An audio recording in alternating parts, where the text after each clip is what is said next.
Pessoal, bom dia a todos. Em primeiro lugar, agradecer a presença de todos. O nosso webinar ele vai começar agora. Meu nome é Fernando Nery, eu sou o primeiro apresentador. Logo depois vai falar o Alexandre Lira e o Alberto. Cada um de nós fala aproximadamente 15 minutos, um pouquinho mais.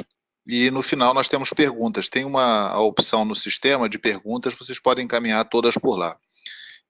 A minha apresentação eu vou falar sobre compliance e automatização de controles.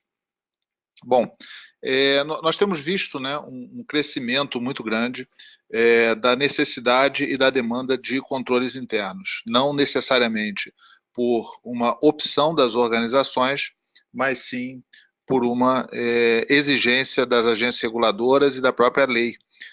Para diversos segmentos, a lei obriga a implementação de controles internos. E com esse aumento da necessidade de controles internos, do crescimento do número de controles internos, com o crescimento do número de controles internos, nós temos visto que há uma demanda muito grande para o aumento do grau de automatização. Bom, então, os controles internos, né, quando começaram, e a gente pode colocar como marco do início, né, a publicação da resolução 2554 do Banco Central, em 1998, eles eram feitos praticamente de forma manual, né, mesmo naquela época o grau de automação era muito baixo, e os controles internos eram feitos por uma planilha, né, um clipboard, uma prancheta, né, que muitas vezes preenchia-se esses resultados. Logo depois começou a utilizar planilha, e essas planilhas foram ficando cada vez mais complexas, com diversas abas, com mapa, com necessidade de proteção de aba, com macros implementadas. Obviamente, com a evolução do controle interno, verificou-se que não era simplesmente o fato de você coletar uma informação, de você buscar um dado específico. A necessidade do controle interno, ele passou a exigir um desenho de um fluxo, porque o controle interno não era eu vou buscar a informação e retorno com a informação. Essa informação, cada vez mais, ela precisa ser qualificada. E essa qualificação se dá pelo aumento da responsabilização de diversas áreas.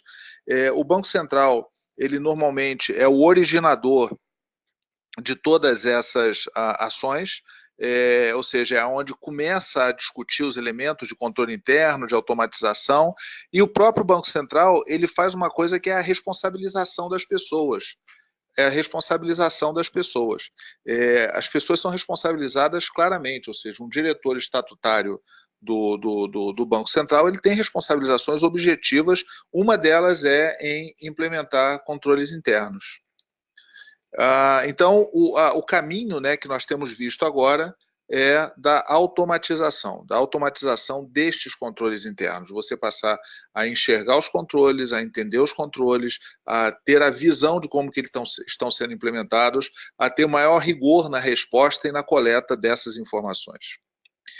Então, o controle interno ele é uma obrigação regulatória e contratual, legal também, ou seja, existem leis, existem regulamentações e existem contratos que exigem controles internos. E nós já falamos isso em alguns webinars, que é o fato de que muitas vezes essa obrigação ela passa para os fornecedores. É o caso, por exemplo, do segmento financeiro, é o caso do mercado aberto. Não só as instituições financeiras precisam atender controles internos, como isso, em diversos casos, é repassado para os fornecedores. Um exemplo, o Banco Central lançou a Resolução 4658, que é a resolução que trata sobre segurança cibernética e serviços de nuvem, e essa resolução exige que os fornecedores de nuvem tenham controles internos de segurança. O volume é crescente e vai aumentar. Até aqui no Brasil, após a Lava Jato, né, aumentou muito a demanda sobre controles internos. Como nós falamos, é necessário a criação de fluxo de controle, não é mais só ida e vinda, eu vou, verifico e volto e consolido. É necessário mandar informação, essa informação passa por algumas pessoas, aumenta a qualidade, aumenta a certeza da informação, inclui-se evidências e coleta-se sim, para aí sim fazer a consolidação. Outro ponto é que, e eu acho um ponto crítico, né, principalmente quando a gente fala das 3 linhas de defesa do Instituto de Auditores Internos, que é que o controle interno precisa ser auditável, porque muitas vezes no final do ciclo de coleta de um controle interno, você precisa às vezes até tomar ações judiciais. E caso você não tenha um modelo que seja rastreável e auditável, aquelas informações que você coletou muitas vezes podem ficar muito frágeis. Então a automatização se justifica muito por isso também, você ter sigilo, você ter auditabilidade e você ter rastreabilidade das informações. Se você precisa fazer um controle interno com coleta com muitas pessoas, por exemplo, a automação é fundamental, porque no final das contas você vai ter uma dificuldade, a sua equipe vai ficar muito mais tempo consolidando planilha, juntando informação e corrigindo o erro do que realmente fazendo análise em cima desses resultados. Um outro elemento é a produtividade e a qualidade da informação, ou seja, mandar planilha para a pessoa preencher e voltar, o número de erros é gigantesco, e a possibilidade de alguém fazer alterações é também muito grande. Outro elemento é a prestação de contas. Dentro do modelo de 3 linhas de defesa, a prestação de contas ela precisa ser automática, ou seja, não basta você pegar várias planilhas, consolidar, dar um Ctrl+C, colar no relatório e mandar o relatório. Cada vez mais a prestação de contas ela precisa ser online. E também o fruto, né, o final de um controle interno, muitas vezes são ações corretivas, e essas ações corretivas precisam ser monitoradas. Então você tem um ciclo, né, que é a criação, a manutenção daquela base, daquele checklist de controles internos, a distribuição, a melhoria da informação por meio de um fluxo, a coleta, a consolidação, a geração de relatórios, tudo isso é um fluxo de controles internos. Falando um pouco de compliance, desculpe, ainda dentro dessa questão, nós fazemos controles internos para quê? Para evitar ações judiciais, multas, danos à reputação, combate à fraude e também para buscar eficiência operacional. Então, o controle interno, né, cada vez mais, ele está ligado a atividades operacionais do dia a dia, combate à fraude, e muitas vezes as pessoas estão preocupadas com a legislação e com possíveis multas, mas a legislação, uma ação judicial, ela demora 10 anos, a multa ela tem diversas instâncias de contestação, mas o dano à reputação, a fraude e os problemas operacionais eles são imediatos. Então é bem necessário que haja uma integração entre a visão de controles internos e a operação, não simplesmente sendo aplicação de controles. Nós fizemos um mapa, né? Nós temos trabalhado bastante com esse tipo de mapa, que ele remete a um conceito que nós trabalhamos, que o Alberto vai falar, que é o Meta Framework, que é quais são os elementos que nós precisamos atender. Então, quais são as regulamentações, obviamente podem ter várias outras aqui, mas quais são as principais regulamentações necessárias para atender. Então, quando você vê controles internos, por exemplo, você vai ver que a Sarbanes-Oxley, a Instrução Normativa Conjunta número 1, o COSO, o Decreto 9302, que fala sobre governança no governo federal, a Lei 13.303, várias regulamentações da CVM, que agora cada vez mais está alinhada com o IBGC, eles tratam diretamente de controles internos. Eles não citam, eles falam, olha, a alta administração precisa garantir a implementação de controles internos. Então, essa exigência, ela é uma exigência que envolve o Conselho de Administração, o presidente, a alta administração como um todo. Como eu falei com vocês, a resolução 2554 foi a primeira de todas, foi aquela que originou, ela surgiu há 20 anos atrás e ela dispõe sobre a implantação e implementação de sistema de controles internos. Sistema aí não é dentro do conceito de software, né? Sistema é dentro de um conceito da organização dos modelos e dos processos. E é interessante que ele fala, determina as instituições financeiras a implantação e implementação de controles internos voltados para atividades por elas desenvolvidas. Então, é necessário, ou seja, é uma obrigação. A instituição não pode ser instituição financeira sem ter controles internos. Isso começou em 98 com as instituições financeiras e foi migrando para diversos segmentos, nós já vamos ver aqui. Eu sempre acho que o Banco Central ele é uma boa prática para as outras agências reguladoras. Então, a resolução 4558 do ano passado fala sobre a atividade de auditoria interna. E aqui é uma coisa interessante, né? A auditoria interna faz controle interno ou não faz? Cada organização ela decide se faz ou se não faz. Mas é necessário, né, olhar esse artigo 2º, que ele fala, né, que a auditoria interna deve ter avaliação independente, autônoma e imparcial da qualidade e efetividade dos sistemas e processos de controles internos, gerenciamento de risco e governança. Abrindo um parêntese, cada vez mais esses 3 elementos estão ligadíssimos: controle interno, gerenciamento de risco e governança. Nós vamos ver isso na grande maioria das regulações que vem por aí. Então, essa independência é importante. E, por isso, é também muito importante olhar o elemento das 3 linhas de defesa e criar um modelo automatizado que permita que haja um monitoramento online. Também no Banco Central, a resolução 4557 cria um modelo de gestão integrada de riscos, também do ano passado. Nota uma coisa interessante, todas as normas são ano passado e desse ano, né? A maioria delas. Essa resolução 4557, ele também faz a integração entre gerenciamento de riscos e controle. A 4658, olha como que está a evolução dos controles internos, né? A 4658 não é uma resolução de controles internos, ela fala sobre política de segurança cibernética e computação em nuvem. E ela fala lá embaixo, lá no parágrafo 2, que os mecanismos de proteção e controle de segurança cibernética devem ser compatíveis com o controle interno da instituição. Então você está tendo uma volta, uma ida e volta. As regulações que tratam sobre assuntos específicos, elas estão remetendo de volta ao controle interno. Como é que você enxerga e organiza esse modelo?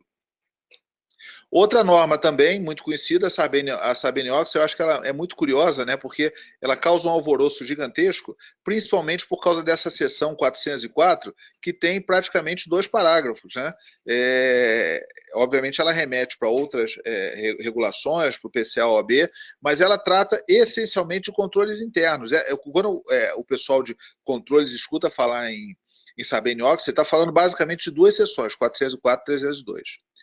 A Lei Geral de Proteção de Dados também remete a diversos elementos de controles internos, vamos ser mais específicos. A CVM lançou também no ano passado o alinhamento, né, com o Código Brasileiro de Governança Corporativa, e que, olha só, não tem opção. O Conselho de Administração, ele diz que tem que atuar como guardião dos princípios, valores, objeto social e sistema de governança da companhia. E uma das atividades que tem que fazer é avaliar periodicamente a exposição da companhia e a eficácia do sistema de gerenciamento de risco, controles internos. Nota que é a atribuição do Conselho de Administração. Você pega uma companhia, não precisa nem ser muito grande, você faz controle interno para prestar conta para o Conselho de Administração e não está automatizado, a sua equipe com certeza vai ficar muito tempo só dando Ctrl+C, Ctrl+V e consolidando planilha e fazendo cálculo na mão, de repente vão voltar até as calculadoras. As estatais também tiveram a resolução 13.303, que entrou em vigor, no final das contas, esse ano, agora, 2018, que também exige controles internos. Parágrafo 9, a empresa pública e a sociedade de economia mista adotarão regras de estruturas e práticas de gestão de riscos e controle interno. É obrigação, não tem opção. Também dentro do governo federal, inclusive o próximo presidente que assumir e a próxima gestão que assumir o governo federal vai ter uma estrutura de monitoramento de controles internos espetacular. O Tribunal de Contas, o Ministério do Planejamento, o Ministério Público, a CGU, fizeram um modelo que realmente é de primeiríssima linha. A Instrução Normativa número 1 é um desses documentos que dispõe sobre controles internos, gestão de risco e governança e tem um capítulo específico sobre o que é chamado controles internos da gestão. Eu acho esse termo muito bom, inclusive porque ele remete para as 3 linhas de defesa. Né? Ele fala, os órgãos de entidade do Poder Executivo deverão implementar, manter, monitorar e revisar os controles internos, constitui a primeira linha de defesa. Ele trata esse elemento aqui dentro da instrução normativa.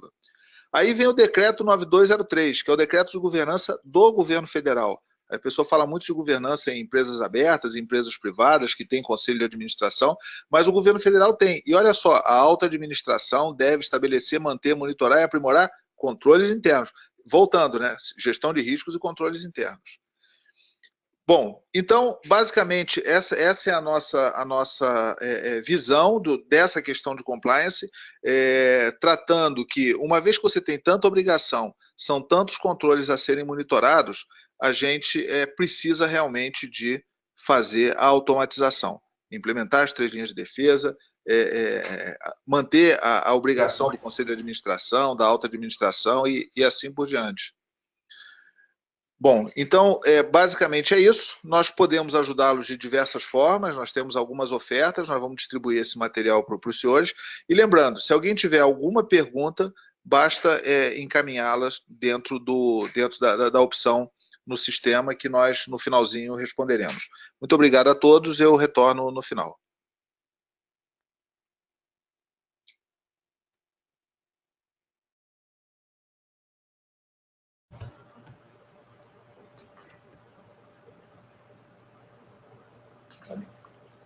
Bom dia a todos. Meu nome é Alexandre Lira. Vou apresentar aqui para vocês hoje o processo de automatização de controles internos com o nosso software Módulo Risk Manager. A ideia aqui é falar um pouco sobre como a gente consegue, então, nesse fluxo que o Fernando falou que é importante para controles internos, automatizar sem ficar pensando em enviar e-mail para lá e para cá, com anexo de planilha Excel, por exemplo. Isso dificulta a consolidação de informações, a rastreabilidade delas e também a integridade dessas informações que são colocadas em planilha. O nosso software hoje, ele é um software de governança, gestão de risco e conformidade. Além de automatizar, ele também traz consigo uma... Um momentinho, por favor. Traz consigo uma base de conhecimento. Então, aí na tela que vocês estão vendo aí, é um exemplo de uma base de conhecimento, que é um documento de referência da Lei 13.709, foi atualizada agora recentemente em setembro, essa lei saiu em agosto. E consigo, então, no Risk Manager, tem lá uma série de checklists que são utilizados em projetos de riscos. Então, hoje, no nosso software, tem 503 checklists a serem utilizados, são listas de verificação, com mais de 29 mil controles embutidos nesses 503 checklists.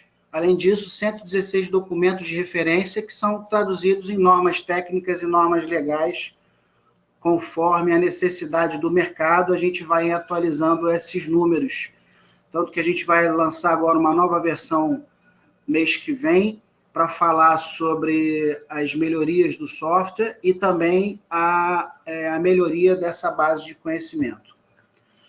O case que eu vou mostrar para vocês, a automatização que eu vou mostrar para vocês, tem um contexto que é a gestão de contratos. Então, nessa figura, vocês veem aí embaixo diversos contratos, e aí é aplicável a qualquer organização, tanto público quanto privado, todo mundo tem esse problema de gestão de contratos, então, para controles internos, então eu tenho os diversos contratos que são demandados por pessoas dentro das organizações. Então, a figura logo a seguir aí é um exemplo de um demandante de um contrato, que tem aqui 2 contratos, esse outro demandante, 2 contratos, que respondem a um gerente desses 2 demandantes, que vai, então, aprovar esse processo dessa contratação.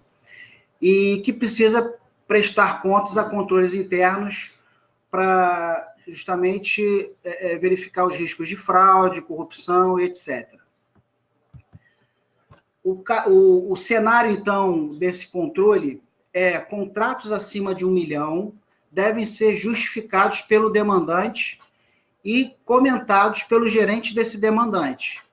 Então, um demandante verifica quais são os contratos que são acima de 1 milhão, submete a aprovação desse gerente, a um comentário desse gerente, que no final, controles internos vai dar o parecer sobre esse comentário do gerente, por exemplo. Então, no fluxo aqui que a gente desenhou, eu tenho diversos contratos que são atrelados aí à classificação de maior ou menor, maior ou igual a 1 milhão de reais. Então, eu tenho uma carga inicial que controles internos vai fazer desses diversos contratos, que são milhares, a todo instante as organizações têm que controlar esses milhares de contratos, e essa carga inicial pode ser feita através de automatização com a própria planilha, ou seja, eu suprimir a gestão por planilha para jogar para dentro do sistema, ou então eu posso fazer isso via integração através de API, que é a interface de programação da aplicação que a gente possui dentro do nosso software. Para isso, então, a gente gera um painel onde tem lá todas as características do contrato, desde fornecedores, a descrição, o valor, a data de criação, a justificativa de cada um, para quem está sendo direcionado aquele controle, e etc. Então, aí já é uma cara de transformação de planilha Excel para dentro do nosso software Risk Manager. Também pode ser feito através de API. Isso aí é um exemplo que a gente deu de um fluxo, de uma integração através de ETL, onde eu pego informações de uma planilha Excel e transformo essa planilha Excel com essa classificação de contratos acima de 1 milhão, igual ou acima de 1 milhão, e distribuo dentro do nosso software automaticamente. Falando em documentação de API, o nosso software possui, na sua inserção dentro do Risk Manager, uma documentação detalhada com mais de 400 páginas, falando detalhadamente como o usuário pode, então, utilizar a API. Então, não é uma coisa que somente a módulo vai precisar fazer essa integração, mas se tiver pessoas capacitadas dentro da empresa com essa documentação, é simplesmente possível fazer essa integração. Bom, quando se cria essa regra de 1 milhão igual a 1 milhão de reais dentro do contrato, o nosso software possui uma possibilidade de fazer essa regra de fluxo, que é o que vocês estão vendo aí na tela. São diversas regras de fluxo que são criadas e executadas a todo instante. Então, esse aqui, por exemplo, eu tenho uma regra de fluxo desse primeiro controle de 1 milhão, adicionando uma condição, e essa condição, depois de ser atendida, é então gerada uma ação. Aqui, no caso, a regra de fluxo faz o seguinte: toda vez que tiver um contrato com maior ou igual a 1 milhão, manda um e-mail para o demandante para que ele possa justificar esse contrato de 1 milhão. E aí, então, controles internos automaticamente, através do Risk Manager, manda um e-mail para o demandante que precisa justificar essa informação. E aí ele recebe, então, um e-mail automaticamente do sistema, dizendo que foi criado um evento para ele, que ele precisa, então, justificar. No dia 10/9, foi criado com um valor de 4.300.000, e ele precisa justificar essa compra, clicando automaticamente no e-mail que ele recebeu. E assim aparecerá uma tela onde ele cai justamente na aba de justificativa. Aí o que vocês estão vendo é um layout do software Risk Manager que foi construído para atender a essa demanda de controles internos, onde o demandante vai justificar aqui o valor a ser debatido no contrato. E aí, o que acontece? Todo esse layout que vocês estão vendo aqui podem ser justamente criado pelo próprio usuário. Então, aqui tem uma aba onde eu vou criar, por exemplo, quais são os campos que vão fazer parte daquela aba que vai ser criada. Ou então eu posso também dar permissão quem é que vai acessar aquela aba. É só o demandante, o gerente também do demandante vai poder enxergar aquela aba. Então, essa questão de permissão é muito granular dentro do módulo Risk Manager. Uma característica importante também na criação desses layouts são dicas de preenchimento de cada campo. Então, eu tenho aqui, por exemplo, um texto explicativo para a aba, o que ele precisa fazer naquela aba, e também um texto explicativo para cada campo a ser inserido dentro do sistema. Bom, feito isso, justificado, então, esse valor de 1 milhão, automaticamente o sistema envia para o gerente que vai comentar essa justificativa do demandante. E aí, então, esse comentário, ele recebe automaticamente um e-mail dizendo, olha, o seu profissional falou que foi o menor preço do mercado. É suficiente essa justificativa? Então, ele pode pegar essa justificativa, verificar essa justificativa, ver se é suficiente ou não, mas retornar dentro do processo. Se não for suficiente, ele volta para o demandante para fazer os comentários que o gerente informou. Então, aqui está dizendo o seguinte, ó, inserir o valor dos concorrentes para justificar esses valores. Então, tem aqui a empresa A e a empresa B, ele inseriu os valores dos concorrentes, e ao final disso, ele vai, então, finalizar o comentário, a justificativa aceita, com o comentário, então, concluído. E aí, ao final desse comentário, vai para controles internos dar o parecer. Então, o parecer do controles internos finaliza esse fluxo de justificativa de valor de 1 milhão ou mais dentro dos contratos existentes.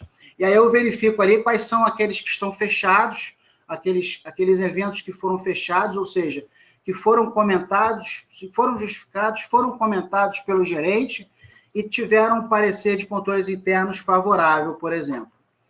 Além desse controle todo, há a possibilidade de cada um dos atores dentro desse fluxo, tanto o demandante quanto o gerente, até mesmo controles internos, verificar quais são os ativos que foram atualizados, quais são os riscos que estão aderentes, quais são aqui, qual é o gráfico que está mostrando probabilidade versus impacto, e ele pode classificar, por exemplo, clicando aqui em projeto de expansão, ele pode classificar as informações, ou então verificar aonde está dentro do fluxo o processo, se está com o demandante, se está com o gerente, se está com o controles internos, então quais são aqueles que foram concluídos. Então, se ele clicar aqui na barra de concluídos, ele já vai fazer automaticamente essa classificação, ou seja, facilita na hora de fazer a gestão desses diversos números existentes. E a gente ainda tem uma possibilidade de ter uma visão estratégica de qual é a situação do controles internos, uma visão tática ou uma visão bem granular, operacional, onde ele, inclusive, pode linkar aqui com a atividade que está sendo controlada dentro do evento do workflow. Para fazer diversos gráficos, esses painéis de controles, esses dashboards, a gente tem um módulo no Risk Management chamado Data Analytics, que configura facilmente pelo próprio usuário esses diversos painéis. Então, aqui é um exemplo onde eu tenho regras de formatação, onde eu crio lá alertas, ressalto informações e assim sucessivamente. E para finalizar, há também a possibilidade de não só gerar gráficos automatizados, mas também gerar relatórios automatizados e totalmente customizados. Aí é uma foto do nosso Report Designer, que vai fazer com que esses relatórios sejam automatizados e sejam disponibilizados dentro do nosso software módulo Risk Manager. Bom, pessoal, esse foi os 15 minutos de apresentação para falar do processo automatizado. A gente, mais uma vez, espera as perguntas de vocês na característica ali do GoToMeeting, GoToWebinar, e eu passo agora para vocês a bola o Alberto Bastos, que vai complementar o nosso webinar.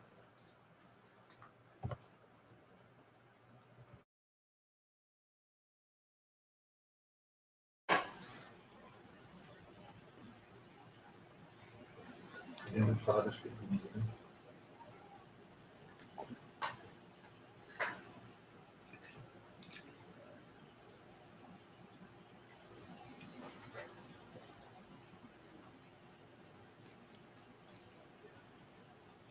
Bom dia a todos. Vou complementar um pouquinho agora nessa sessão final, falar um pouco sobre essa ideia, esse conceito do Meta Framework, especificamente aplicado na gestão de controles internos, tendo como base a ISO 31000, que é a norma internacional de gestão de riscos, publicada a nova versão esse ano. Eu já deixo por antecedência os meus dados, os meus contatos. A apresentação ela vai estar disponível também, consta no último slide, e eu reforço que as perguntas possam ser encaminhadas utilizando o sistema do GoToWebinar, e assim que encerrarmos agora essa sessão, estaremos então respondendo o máximo possível das perguntas encaminhadas. Resgatando um pouco o histórico, o Fernando já apresentou de uma forma bem abrangente, principalmente as resoluções, as normas, todo o conjunto de normalização e regulação relacionado a esse assunto, mas o mundo, na verdade, todo de controles internos, gestão de riscos, né, tudo isso surgiu mais ou menos há 30 anos atrás, com a criação do COSO, depois 20 anos, mais 10 anos, a primeira versão do COSO, de um framework para controles, né? Até que recentemente, há 5 anos atrás, o COSO publicou a nova versão do framework específico para controles internos. Em paralelo, houve toda uma evolução do mundo das normas técnicas, onde até 2004 a grande referência era a norma australiana neozelandesa 4360, utilizada pelas organizações. E aí, a partir de 2009, com o lançamento da ISO 31000 e ISO Guia de 73, houve realmente uma proliferação de um conceito mais homogêneo de gestão de risco ao longo de várias outras publicações e normas diversas. Até que, recentemente, a publicação da ISO 31000 no início desse ano, e agora mais recentemente, a ISO 27005, que é a norma de gestão de riscos em segurança da informação, que foi levemente reajustada para sintonizar alguns conceitos em relação ao conceito da versão anterior, né?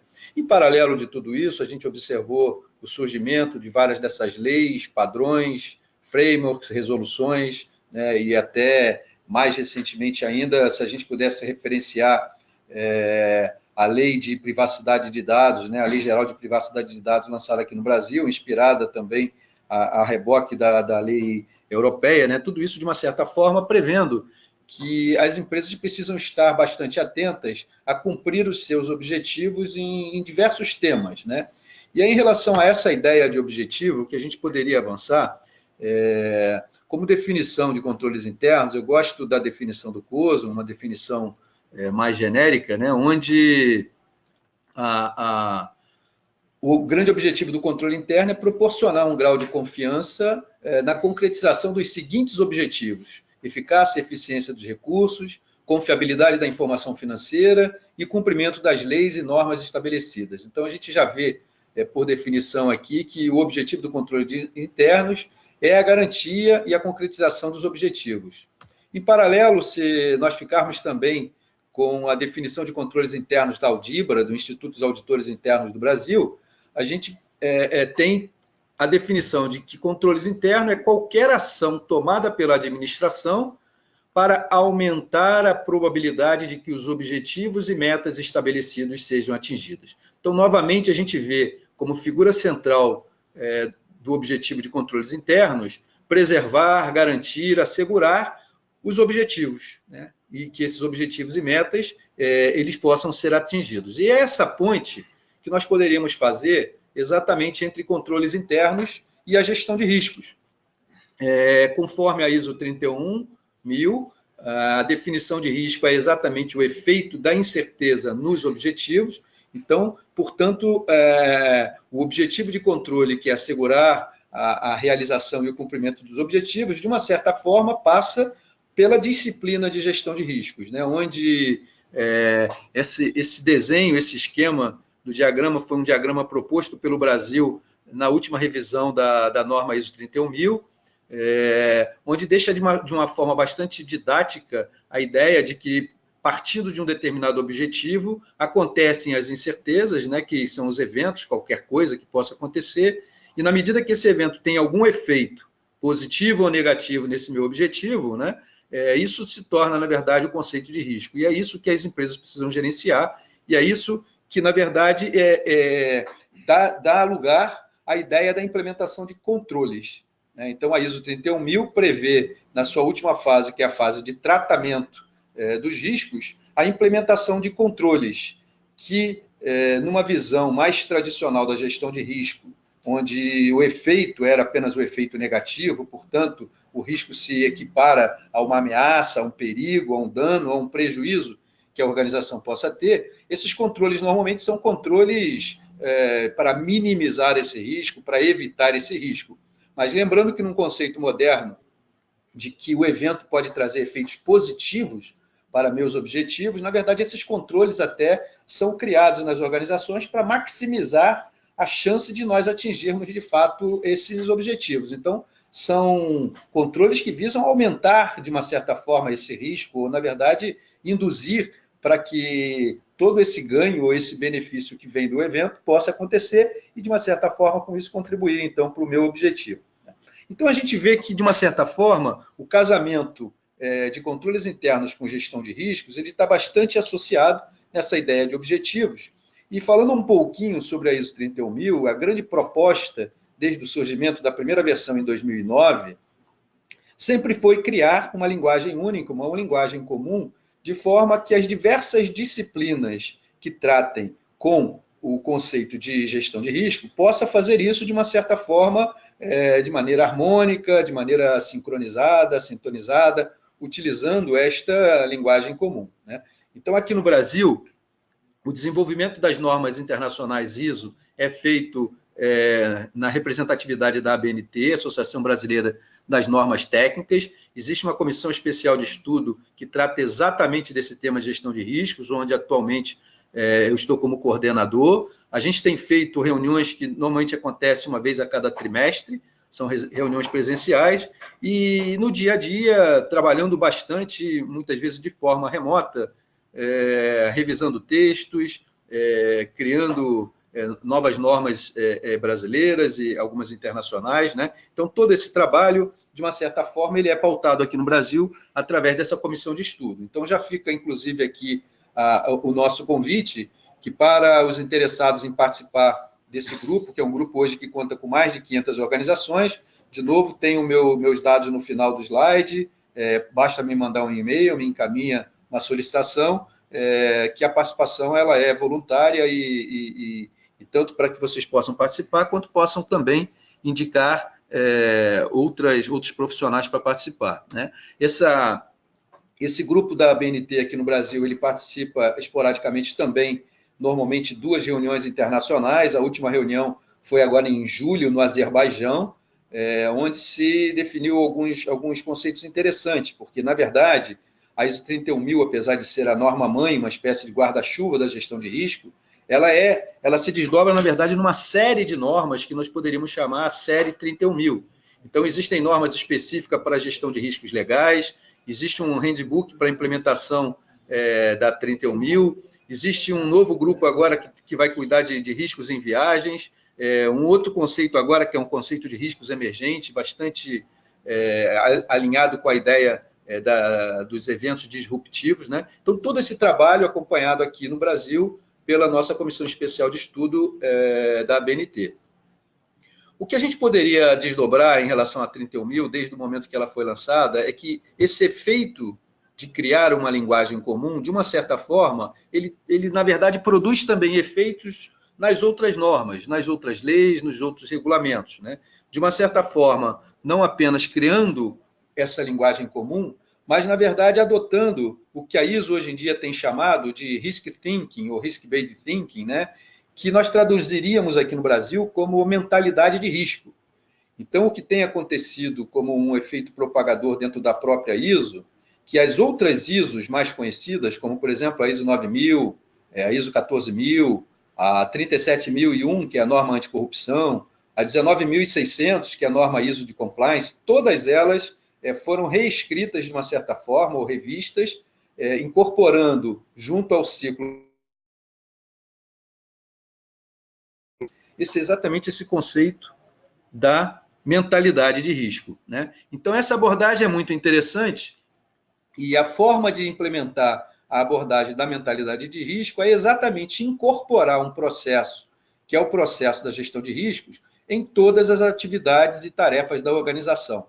Então, a ISO 31000 ela é categórica em dizer que o processo de gestão de risco não deve ser um processo à parte, um processo separado dos outros processos das organizações, mas sim incorporado dentro dos próprios processos. E aí, com isso, a gente tem, na verdade, toda uma abordagem de como implementar, de fato, esse processo de gestão de risco preconizado pela ISO 31000 dentro da organização. Aí surge, então, o nosso Meta Framework, né? Que é uma abordagem metodológica desenvolvida dentro da Módulo, onde, de uma certa forma, a gente costuma dizer que esse diagrama, que agora é um pouco arredondado, a gente deu uma enquadrada nos conceitos, né? Nós pegamos os processos principais, que é o core da gestão de risco, né? Que na verdade seria o escopo, contexto e critério, a identificação, análise e avaliação de risco, bem como o tratamento.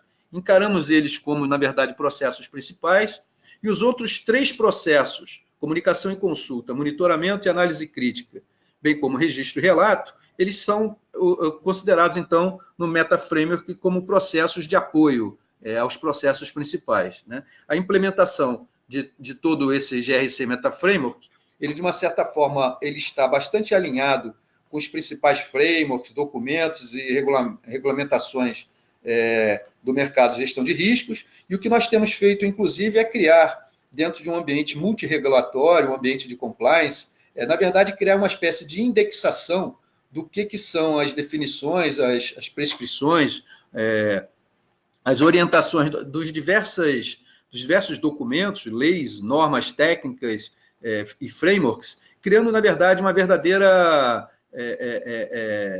indexação de que, se de uma determinada forma você está atendendo uma dessas regulamentações, de uma outra forma, você pode facilmente identificar que outros requisitos ou que outras recomendações de outros documentos estão sendo atendidos. Então, esse já é um grande primeiro objetivo do GRC Meta Framework, que é possibilitar e apoiar o processo de atendimento multirregulatório.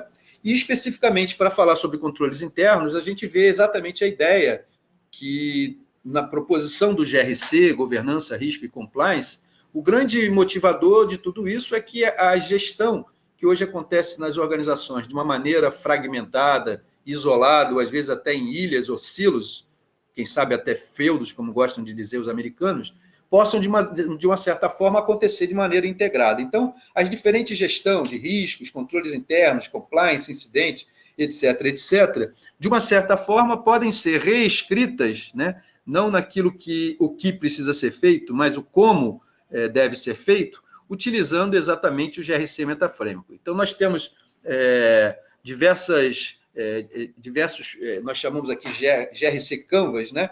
Diversos canvas, diversos diagramas como este, para as diferentes gestões, e com isso temos ajudado as empresas a fazer projetos na área de gestão de segurança cibernética, na questão de gestão de compliance, na questão de gestão de atendimento regulatório, e agora especificamente na gestão de controles internos, onde, a partir do escopo, contexto e critério da aplicação de controles internos, ou mesmo do próprio processo de controles internos, toda uma fase de identificar os controles, analisar esses controles, avaliar esses controles, e, a partir desta avaliação, tomando a decisão se os controles estão efetivos, implementados ou não, e, com isso, monitorar esse controle, ou mesmo criar planos de tratamento para que esses controles não sejam só definidos, mas, de fato, implementados e mantidos, né? Então, todo esse framework baseado no GRC Meta Framework, na verdade, ele segue o mesmo modelo, a mesma orientação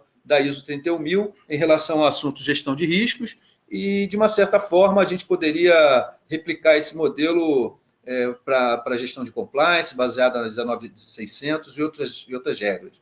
Para terminar, o que a gente visualiza, então, em relação ao futuro, né, que toda essa evolução da prática de gestão de riscos, que de uma certa forma nas organizações acontece, saibamos ou não, né, de uma maneira sistematizada ou não, na verdade, cada vez mais esse processo de gestão de risco, incorporado na gestão de controles internos ou na gestão da própria primeira linha de defesa e segunda linha de defesa, o processo de auditoria, criando e utilizando a base da ISO 31000 em relação à terminologia e a esse principal processo. Nessa brincadeira evolutiva, né, a gente poderia dizer que toda essa história da evolução humana, quem sabe vai nos conduzir para um ser profissional, onde seria uma espécie de homo riscus managens, né? Quem sabe no futuro, quando a gente tiver, inclusive, apoio da inteligência artificial para que nos oriente em relação a qual é a melhor maneira de atingirmos os nossos objetivos, aplicando os controles internos e externos, para que a gente possa, na verdade, sempre induzir ou aumentar a possibilidade de atingir os nossos objetivos, se são oportunidades no que seria o nosso risco positivo, ou mesmo dentro do conceito da segurança ou a visão risco tradicional, afastando as ameaças, reduzindo os perigos, reduzindo os possíveis prejuízos. Ficam novamente, então, os meus dados de contato. Eu fico à disposição também agora nessa reta final agora para respondermos algumas das perguntas, reforçando então que as perguntas podem ser encaminhadas pelo próprio sistema e a apresentação ela vai estar disponível depois então para todos. Obrigado.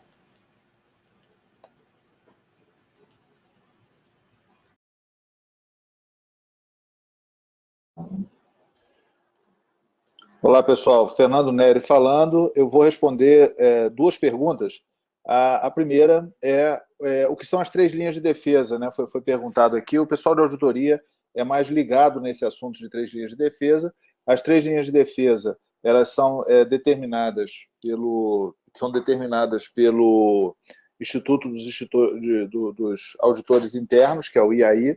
Então, se vocês procurarem no Google 3 linhas de defesa e aí vocês vão chegar num documento que é muito bom até, vale a pena todo mundo conhecer. A primeira linha de defesa é a gestão, né? São as áreas fim da organização, que estão operando, elas têm obrigações em termos de controle internos e atividades, né, de linhas de controle. A segunda é a estrutura de controles, é a área de gestão de risco, é a área de conformidade. A terceira é a auditoria. E do lado de fora, né, da qual essas 3 linhas de defesa prestam contas, né, e pegam orientações, está a governança corporativa e está também a auditoria externa e as agências reguladoras e a legislação.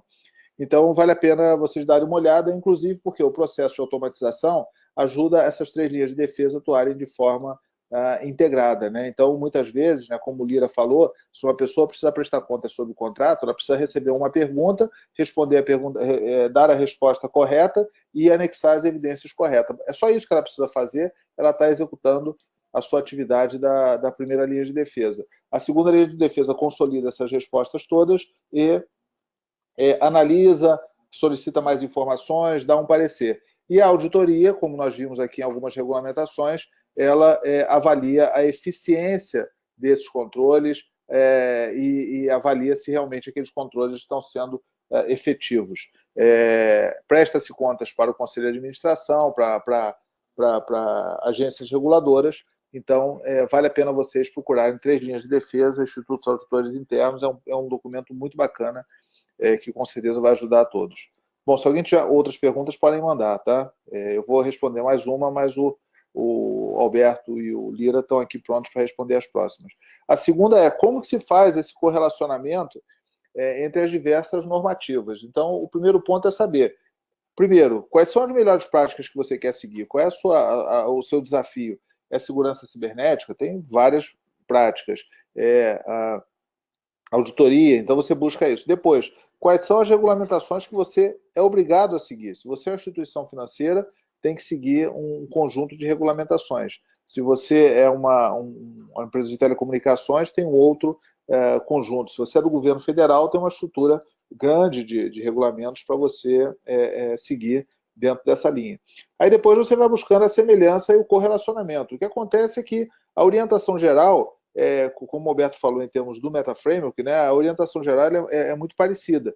Então, você vincula controles internos com gestão de riscos, presta conta para a governança, para a alta administração, existem obrigações, né, e responsabilidade da alta administração, tudo isso é muito parecido. Então, você, ao invés de atender diversas, você pode criar um meta-framework que você cria a sua política de controles internos automatizadas e mostra que está atendendo aos vários regulamentos existentes. Então, essencialmente é isso. Eu vou passar a palavra para o Alexandre Lira.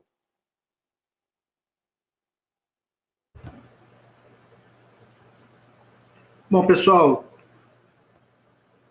eu vou responder agora uma pergunta do Daniel Lima, que foi a seguinte: o Risk Manager, além do controle interno, permite gerenciar contratos desde a sua origem até o final do processo? Sim, Daniel. A gente, por exemplo, fez um treinamento há pouco tempo num dos TRTs, Tribunais Regionais do Trabalho, onde todos eles utilizam o nosso software para fazer gestão de risco, e o tema foi gestão de risco corporativo no processo de aquisições. Só para você ter uma ideia, esse tema foi batido levando em consideração a regra do TCU, ou a recomendação do TCU, que fala sobre riscos e controles nas aquisições. Então, a gente automatiza desde o processo da oficialização da demanda de uma contratação, até o planejamento dessa contratação, passando pela seleção do fornecedor, até a gestão do contrato e a finalização desse contrato através dessa gestão. Então, a resposta é sim, a gente pode ajudar automatizando todo o processo, a gente tem base de conhecimento para isso, inclusive o RCA do TCU tem lá toda uma base de conhecimento dentro do nosso software. Se você quiser ter mais informações, é só botar no Google lá, RCA, espaço TCU, que você vai ver no detalhe esses controles.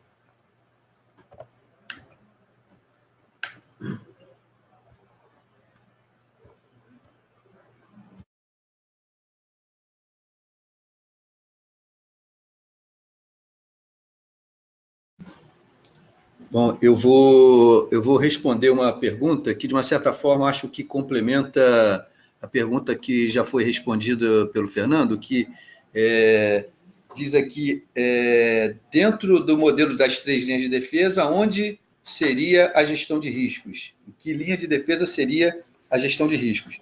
Então, reforçando, na verdade, essa ideia de que a gestão de riscos, ela propriamente dita, ela não deve ser um processo separado, e sim um processo incorporado dentro de todos os outros processos. Quer dizer, de uma certa forma, as grandes organizações têm a sua área de gestão de risco, que eu diria que trabalharia como a segunda linha de defesa, onde a proposta dessa área da gestão de risco é basicamente garantir que a gestão de riscos esteja de fato sendo executada em todos os níveis, e principalmente que possa ser talvez uma área consultiva, onde oriente sobre os métodos, os processos, as técnicas, até mesmo a linguagem comum utilizada nos diversos ambientes. Mas o que eu diria, utilizando inclusive o próprio desenho do Instituto dos Auditores Internos sobre as 3 linhas de defesa, é que a gente tem gestão de riscos feito na primeira linha, que é o próprio gestor, né? Então, ninguém mais importante do que o próprio tomador de decisão, para que ele utilize as técnicas e métodos da gestão de risco para aumentar a probabilidade e a chance de que ele possa atingir os seus objetivos. Da mesma maneira, já falamos a questão do controles internos, tanto na primeira linha de defesa, quanto áreas específicas que trabalham verificando esses controles, que seriam segunda linha de defesa, ou mesmo a auditoria interna, onde a gestão de risco já é uma disciplina bastante antiga. Eu destacaria ainda o que poderiam ser consideradas outras linhas de defesa, 4ª ou 5ª linha de defesa, no caso da auditoria externa, ou mesmo órgãos reguladores. Aqui no Brasil existe uma iniciativa dentro do comitê da ABNT, onde nós estamos desenvolvendo uma norma brasileira para estruturas regulatórias, uma norma brasileira de gestão de riscos para estrutura regulatória. O objetivo é que exatamente esses órgãos reguladores, de uma certa forma, utilizam uma abordagem de gestão de riscos para suas auditorias, supervisão, regulação, e a proposta brasileira é que essa regulação, esses órgãos utilizem, na verdade, um modelo comum, até para facilitar a vida das organizações que têm pela frente realmente esse desafio do ambiente multirregulatório a ser atendido. Então, a resposta é que a gestão de risco, na sua essência, ela é a segunda linha de defesa enquanto uma área ou processo específico, mas ela permeia todas as linhas de defesa, inclusive o que eu poderia dizer as linhas externas. Tem uma segunda pergunta que é sobre como participar do comitê da ABNT. Então, de novo, reforçando a ideia, basta um convite, né? Então, pode me enviar um e-mail a bastos@modulo.com.br e, com isso, a secretária do nosso comitê, que é a Carolina Martins, ela pode orientar esse processo. Então, basta encaminhar e-mail. E a última pergunta, para a gente fechar o nosso webinar, porque já estamos terminando, onde que o GRC MetaFramework tem sido aplicado? Então, conforme explicado desde o início, na verdade, o GRC MetaFramework é um conceito desenvolvido internamente pela Módulo para que a gente possa, na verdade, nós aplicamos, né, a gente tem aqui dentro de casa o que nós chamamos projeto espeto de ferro, né? Então, casa de ferreiro, o espeto não pode ser de pau, o espeto tem que ser de ferro. Então, nós aplicamos internamente na Módulo todo o nosso processo de controle e gestão de risco, utilizando o GRC MetaFramework, e também os trabalhos com os parceiros e os nossos clientes utilizam essa mesma metodologia, o que favorece, na verdade, você conseguir ter exatamente essa visão do GRC, a visão da gestão integrada, porque a gente pode iniciar um projeto específico para criar uma área de gestão de riscos, utilizando esse processo, em seguida um projeto de gestão de riscos cibernéticos ou segurança cibernética, logo em seguida a área de auditoria ou a área de compliance ou controles internos, e a grande vantagem disso é que, na verdade, a gente tem essa utilização de uma maneira sintonizada entre todos. Então, alguns clientes já têm utilizado isso com bastante sucesso, e eu diria que eles são coautores de todo esse processo, aí, quase como uma grande inovação aberta. Bom, nós chegamos ao término, então, de mais um webinar, né? Eu reforço que o conteúdo das apresentações vai estar disponível nos nossos canais de redes sociais, através do LinkedIn. Nós temos também vários dos webinários, aqueles que não puderam comparecer ou assistir, vários outros temas que já foram abordados, sobre temas de regulação específica da Lei de Privacidade de Dados, temas sobre segurança cibernética, gestão de incidentes, a questão de gestão de compliance, tudo isso encontra-se disponível, e os próximos webinars também estarão disponíveis, a informação no nosso site, LinkedIn e nas redes sociais. Agradecemos, então, a presença e a paciência de todos, e estamos à disposição para outras perguntas ou contatos. Muito obrigado.